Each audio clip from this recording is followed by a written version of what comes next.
Welcome to Gold Coast Insider, where we bring you business insights, stories, opportunities, and forecasts from movers and shakers across the Gold Coast. I'm your host, Estella Rodiguero. I'm CEO of Regional Development Australia Gold Coast. Today we're joined with Glenn Ayrton, who is the Business Concierge representative for South-East Queensland with the Department of Customer Service, Open Data and Small and Family Business, who provides a range of support services for small businesses. So if you're a small business owner or just passionate about the SME space, grab a coffee, settle in and discover what support services are available to help your business thrive. So welcome, Glenn, and thank you for talking with me today. Thanks, Estella. Great to be here. Great to be on the show.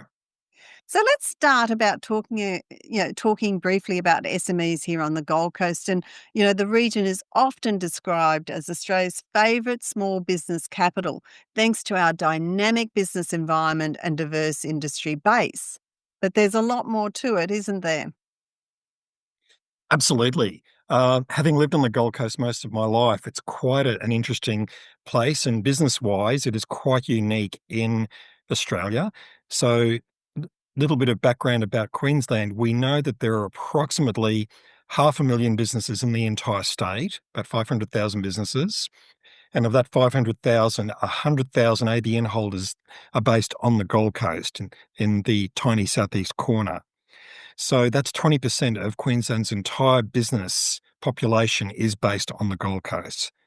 Wow. So it's quite an interesting situation here on the Gold Coast with so many businesses in such a small geographical area. Yeah. And I guess if we even look at just briefly the SMEs Australia-wide, SMEs account for 97% of all Australian businesses, don't they? That's right. That's right. So businesses with 19 or less employees are practically, that's correct, close to 97% of the entire business population. So how has this landscape? It has changed dramatically since COVID, but what have you seen that's specific operational changes that has happened since COVID? That's a really good question, Estella. Since COVID, businesses have been faced with a number of challenges and opportunities to pivot their model, particularly in relation to changing customer trends, customer needs, and customer habits. Businesses have they have had the opportunity to look at their business model, particularly in relation to their communication strategies, their digital platform, their marketing strategies, uh, in relation to also new trends that are available regarding digital platforms and marketing, and also how to reach their customers efficiently and effectively, and match the expectations and needs of customers. Yeah, I think that's exactly. been a big challenge and a big opportunity for businesses to look at that and to meet those customer needs and expectations. Because it was a two-edged sword, wasn't it? Because at one stage everyone had to move over to online shopping, myself included. So through Yes. COVID, we all adopted that online shopping, which then preempted that businesses had to move into that. But it's one thing to move into; it's another to set up all your programs, all your IT, all your platforms, e-commerce platforms to address that as well. That would have been a massive change for a lot of SMEs. Absolutely. And particularly with the smaller businesses, the sole traders and the businesses with 5 staff or less, that represented a significant challenge for very small businesses with small teams Yeah. to respond to that and to apply the resources to making those changes in their business models. Because that would have came at an expense as well, wouldn't it? Absolutely, absolutely. And particularly for the single business operator, an enormous challenge and opportunity for a single business, someone running their own business, maybe from home or from a small premise, to undertake all of that additional work to maybe look, and I'm sure businesses listening may recall how they would have had to have made changes to their websites, their marketing channels, their e-commerce platforms, and many other Mm. tasks they would have had to Even undertake. marketing, even it would have been just amazing Absolutely. the change that would have incurred because there was less. The small business predominantly used to rely on through traffic, foot traffic, didn't they? Like, is that Yeah, right? I mean, absolutely. historically, it's foot traffic, isn't it? Absolutely. And over the years, as we all know, the trends have changed significantly in relation to online purchasing, in relation to customer trends, even just the example of comparative online shopping, where someone may find a product or a service, and within mere minutes, a customer can compare prices from others online sources. So therein lies a challenge for businesses to meet that Mm. expectation with information that's so readily and easily available on everyone's mobile phone. You are so right. Mm. So, Glenn, what are some of the biggest challenges you think are facing SMEs in Australia, and are they reflected also on the Gold Coast? Absolutely. The data suggests that the primary challenges are in relation to cash flow for businesses, particularly smaller businesses that may not necessarily have a budget for web development, for marketing, for strategic planning, for engaging a consultant, for scaling, looking at scaling a business from a humble startup to a larger business and looking at employing people. They're the typical challenges of particularly the smaller businesses with 5 staff or under. Mm. That represents a challenge, plus also an opportunity for businesses to look at uh, where they can find assistance to help with managing their business, to look at becoming more financially and business literate, and looking at finding resources, even free resources that can help them to look at growing their business and scaling their Mm. businesses. Mm. And I guess with the onset of online shopping, it preempted this whole move to supply chain disruptions as well, doesn't it? And the holding of stock. So you can actually see this whole snowball happening for small businesses and how they're forced into this different way of operating their businesses. And I guess workforce shortages comes into that too. I hear that on the Gold Coast quite a bit as well. Yes. Yes, I speak to many businesses who have occasionally to struggle to find staff for particular Mm. roles. Mm. Uh, the great thing is that there are now many options to engage short-term employees or consultants or even access free services, and I'll talk more about that later Yeah, in the yeah. podcast. Yeah, absolutely. What about climate-driven risks? I mean, we've had an instance over, a few months ago with the cyclone, which really impacted a lot of businesses. Is that something you're finding that those extreme, that SMEs, especially close to the coast, are facing heightened risk of extreme events such as, storm surges and erosion?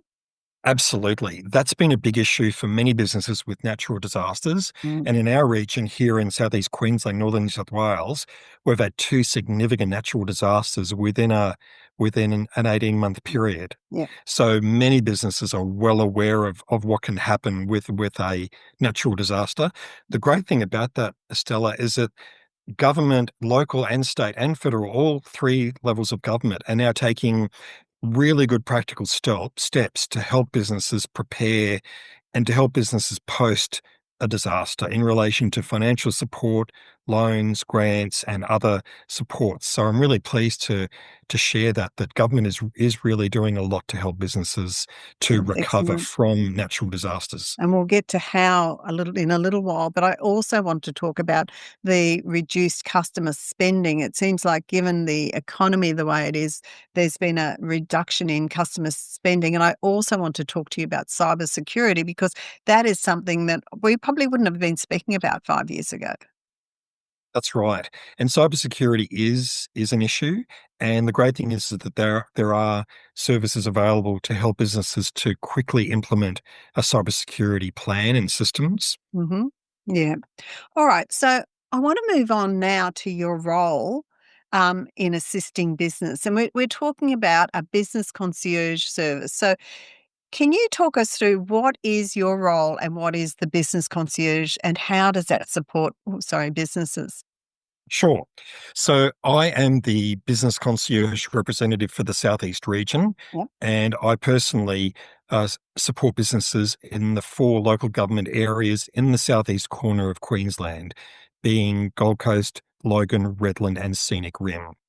So my role is to directly support businesses in relation to helping businesses cut through all of the information and support available that can be initially overwhelming for a business.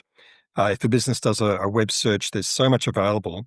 So my job is to basically simplify that process and to help a business owner find exactly what support they need and to customize the information for a business. So to save a business owner time and money and any distraction from running their own business at the moment, Mhm. and to provide direct access to the supports that they need for their particular business circumstances and for their particular industry or product or service.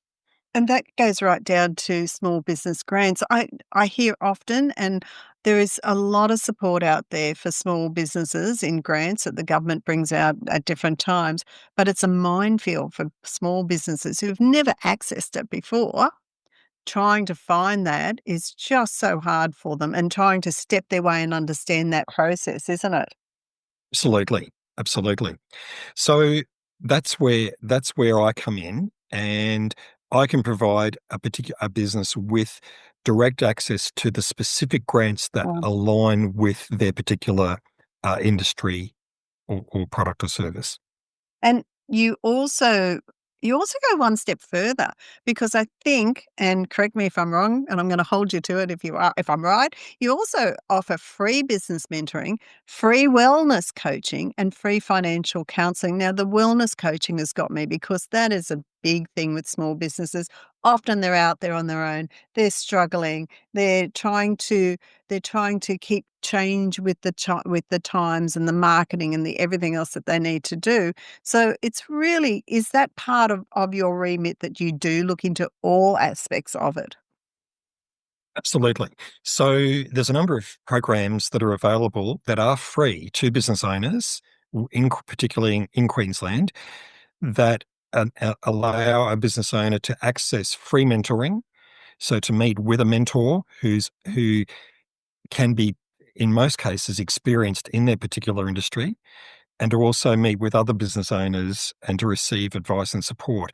And as you mentioned just a moment ago, Estella, there's also free mentoring, free coaching available for businesses in relation to financial assistance, in relation to uh, business literacy, Mhm. and also wellness coaching as well. So a business owner that might be struggling, uh, just being a little bit overwhelmed with starting a new business, or may be impacted by uh, re regrowing their business after a natural disaster or some sort of business impact. There's coaching and support available, which is a free service, and I have uh, worked with a lot of businesses and linked businesses with that sort of coaching. And I've heard some excellent reports about the benefits and the guidance that they've received, which has been really helpful for business That is owners. that's a brilliant service, It's and a we great will service. we will tunnel down a little bit later on into what that service looks like and how people can access it. But to stay on cue with what the department, through the Queensland Government is supporting, there's also the Department of Customer Services, Open Data, and Family Business, isn't there? That's right. So that's the department that I'm attached to, Right, and I'm one of a number of business concierge representatives that are based all around Queensland. right. So, and I think it's an excellent service. And with the department, which is a brand new department created since the last Queensland state election, uh, I'm finding that businesses are really finding great value in this service, where a business can reach out to a business concierge representative, myself or my colleagues around the state, and receive customized advice. We can visit a business owner at their premises.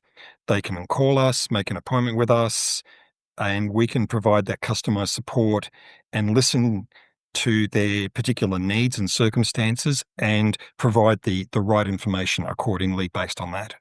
So because you've got your finger on the pulse here on the Gold Coast, a hard one, are there any recent changes or emerging trends that are significantly impacting on how SMEs operate, whether positive or negative? What are you seeing on the ground? Uh, I would I've seen a number of impacts. Mhm. Uh, there's a lot of physical impacts and also global impacts that I think are affecting us. I would say one of the biggest ones would be customer trends and marketing trends and expectations from customers. Mm, With the enormous amount of information that's available online and also the changing trends of social media, which is being used to rapidly grow a business or to attract customers or to grow a database. I see an enormous opportunity there for businesses to get involved and to look at the latest trends and to adopt those trends that are appropriate and applicable to their particular business model or their particular product. So really just keeping up, and I can understand that because it's moving faster than it ever has, isn't it? That's right. The trends keep changing very rapidly, and how customers' expectations change with it, doesn't it? Yes, And how exactly. we access changes. Yes. And that can be challenging for businesses to keep up with those trends, particularly with a smaller business and the sole trader, a single business operator who's doing everything to run their own business. So that can be challenging for a business owner to make the time to look at to analyze those trends and then to make those changes and improvements in their business model. Mm. So navigating government support can be overwhelming. I think I said that a little bit earlier, and particularly for businesses who are now under the pump trying to keep up with all the different changes. So how is the concierge services bridging that gap? And I've heard, what you do, but how are you doing it, Glenn? How can it Sure. be done? Yeah. Sure. So there's a number of ways that the business, my role, can assist a business. Probably the first one that I find is the most valuable are accessing the free support services that are immediately available. For example, a business that is yet to start a business plan, there's free support online to access templates and to create a business plan.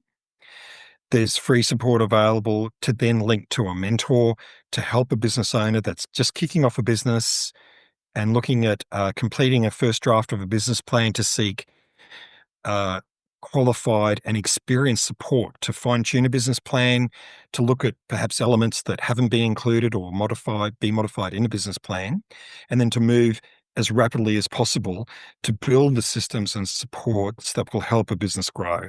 Mm. So I've seen Yeah. so many businesses that have really benefited from that, and it's a free service, which is great. Brilliant. That's brilliant. Now, it's interesting that the data suggests that less than 20% of businesses have a business plan. In some areas, it's probably less than 5%. So for businesses that haven't done that, it may seem painful and difficult at first, but it's such a valuable process to action that as quickly as possible. It's the old adage, isn't it? If you give a Mm, man a fish, he eats for a day. If you teach him how to fish, then yes. yeah, exactly. And seriously, I think in, times gone past, it was almost when life was different, a business plan wasn't first and foremost on it. We were just always going to do business. It was always going to be the same. But now I can absolutely see the value of business plans. I can see how it can assist in growing your business, supporting your business, but seeing what your business needs and how it, and how you can get those business needs addressed. Absolutely. I probably define it down, Estella, to two key elements of All right. success, one being systems and two being support for a business owner. So when a business owner looks at even just the simple starting point of establishing some really good systems and then growing on that, Yeah. and then looking for the support needed to apply those systems. And then that way, a business owner can focus more on their strengths or what they love doing, and then find other people to do the other stuff that might be a little bit more mundane or maybe not what they want to do, but they have to do as a business owner.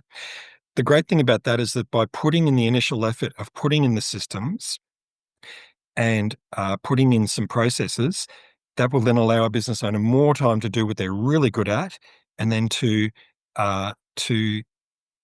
find to delegate Mm-mm. those are the things in the short term. And maybe that may require engaging someone, engaging a consultant or some short-term assistance, but that process is very worthwhile because it will help a business owner Mm. to work towards scaling their business to the next level. Yeah, it gives them a forward plan and projection, doesn't it? So what types of support or services are businesses predominantly asking you for or asking you for more frequently? Probably some of the most popular areas of Mm. support would be website development, Mhm, either mhm, starting a website or modifying an existing website. Another area would be strategic planning, looking at a business plan or a marketing plan or a strategic plan for a business that may be 1 to 3 years old. Though there's a lot of help there for businesses in that phase of their growth. Other areas would be looking at innovating. For example, a business that may have a new product on the market. A business might think, well, where do I start? How do I market this? What's my target audience? mm, So there's a lot of support out there for businesses to look at how to innovate and how to uh, design the business model, particularly for something that might be new to market or a variation of a product, and also to help a business to test the market to find uh, what is their target audience and what do their customers want, and to get that feedback. mm. I've seen many businesses that have spent an enormous amount of money creating and developing and deploying a product and finding that there's no demand for it because they didn't take the time to find out customer preferences and customer needs. So Yeah, it's such an important process. yeah. And while I'm on it, if you're enjoying this podcast, could you do me a favor and like, follow, and subscribe if you would like to hear more about what's happening right here on the Gold Coast and the people that can support you get to where you want to go. So, back to you, Glenn. What are some of the tips and suggestions you would offer a small business owner? And I think I can see a theme coming in here. I think this is going to have to be around business planning, but keep going. Yes. Well, that's probably one of the first Mm, ones that I would yeah. encourage a business to consider.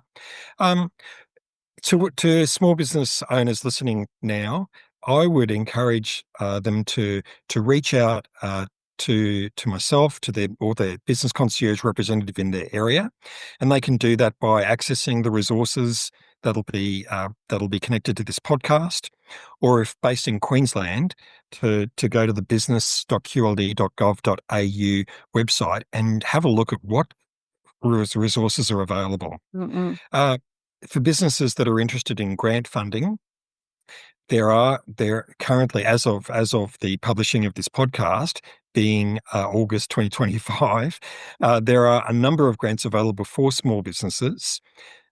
There's eligibility attached to those grants, but there are grants available to help businesses in relation to revamping a website, to looking at social Oh, media yep, assistance, yep. to looking at strategic planning, business planning, to looking at innovating, looking at what innovation tips or ideas or strategies could help the particular product or service of a small business. Also, businesses that are looking at exporting their Oh, yep. product or service. There are grants available for exporters, Mhm. or there's also resources available for that. There's also support available for female-founded businesses. So for a business for female business owners, there's specific support available for your business as Mm. well. Wow. such good support. Okay, so having Mm, said that there's all that support out there, a couple of things I'd like to ask you. One is, can you give me an example so that I have a picture in my head of where you have assisted a small business? Can you give me a bit of a visual on how have you in your role as a business concierge supported a small business? sure. I can think of two examples. Let's start with the first one, a printing company based on the Gold Coast. Right? Uh, Printing company has been operating for over 5 years, wanted to look at, and post-COVID, wanted to have a complete refresh of their website, of their online presence, of their e-commerce platform, and their marketing, including their social media, their use of social media. That particular business was able to apply for a state government grant of $7,000.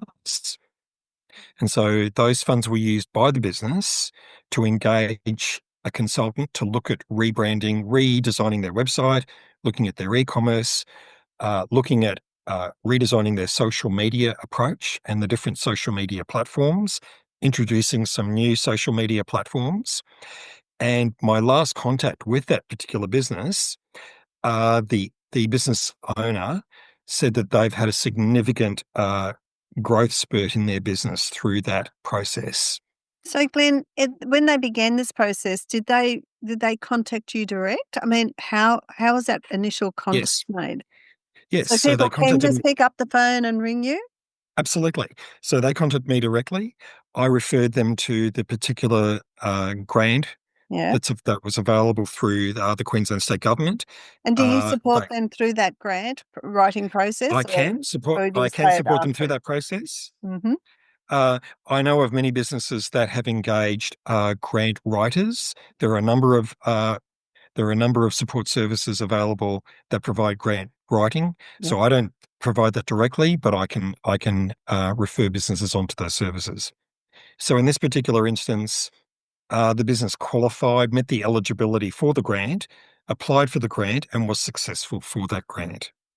And if it wasn't a grant, if they didn't come into that grant realm, if they weren't applicable for it, what would be have you got an instance where you supported a company outside of that grant? Right. So in that case, for a business that's not eligible, I would refer those particular businesses to the other services available, particularly the free services, where in relation to mentoring, in relation to counselling, and other free online resources.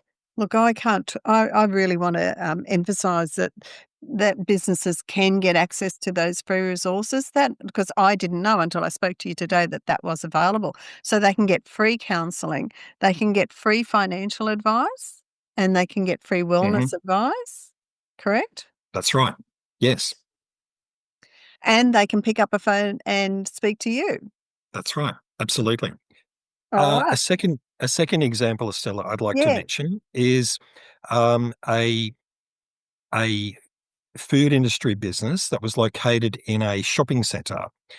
And after the fairly recent Cyclone Alfred event back in March of 2025, this was one of many affected businesses where, obviously, after a cyclone, with power going out and with the loss of stock that had to be disposed of, and obviously the loss of income with not being able to trade for a period of time, this particular business that reached out to me obviously lost income over an extended period of time, had to dispose of a large amount of stock, which obviously had a significant impact on their Mm, business. mm. So in this instance, I was able to provide uh, advice to the business owner in relation to what supports are available. And in this particular case, I referred them to the Queensland Small Business Commissioner, which is a branch of the Queensland State Government. Mm.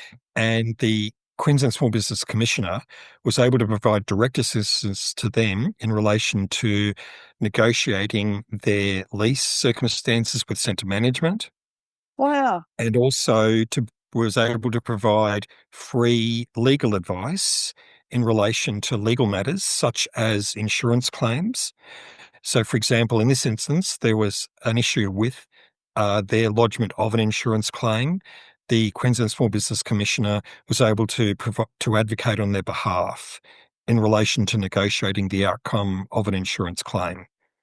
That's So in that case, although it was very difficult for the business, and obviously many businesses listening to this podcast would have had similar situations regarding Cyclone Alfred in March, in that instance, uh, this business was able to negotiate with the centre management of the shopping centre and also negotiate with their insurance company.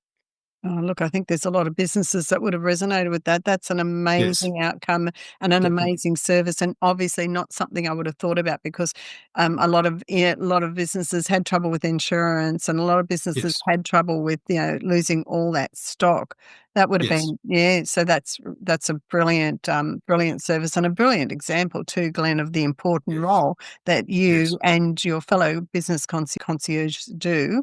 Um, absolutely.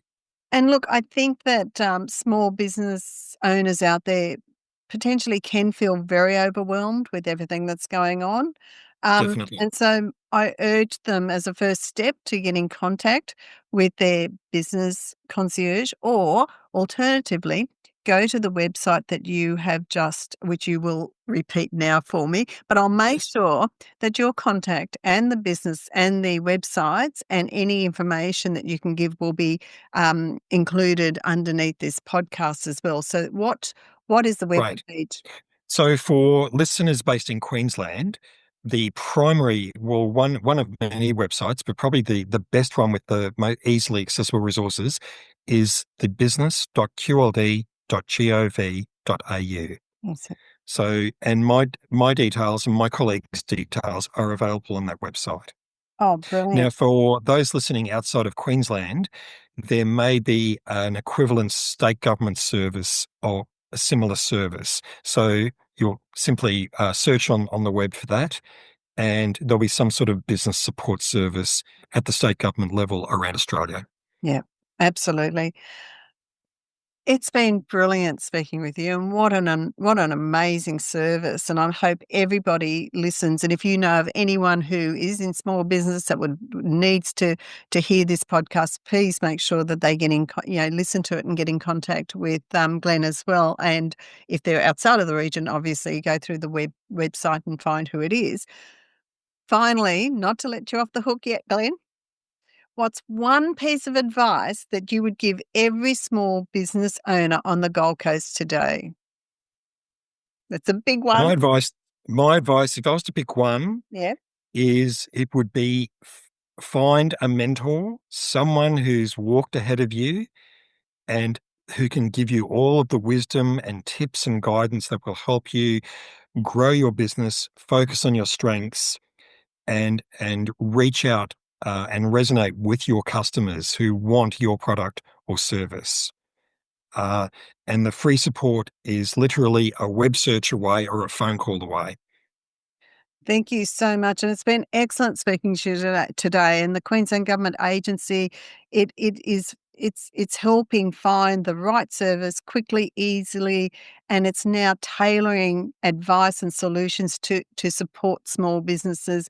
And they can do it in person, online, by phone, or email, can't they? So That's all right. that information will be accessible. Look, I can't thank you enough for taking you must be the busiest man on the Gold Coast, actually, and I think you've got larger territory than the Gold Coast, but we'll own you.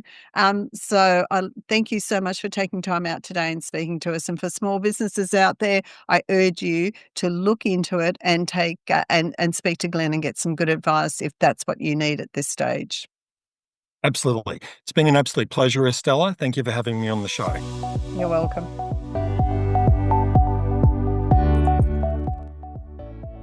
Thanks for listening today. For a complete list of podcast episodes and transcripts, go to rdagoldcoast.org.au/podcasts. And don't forget to follow us on Facebook, LinkedIn, or Twitter.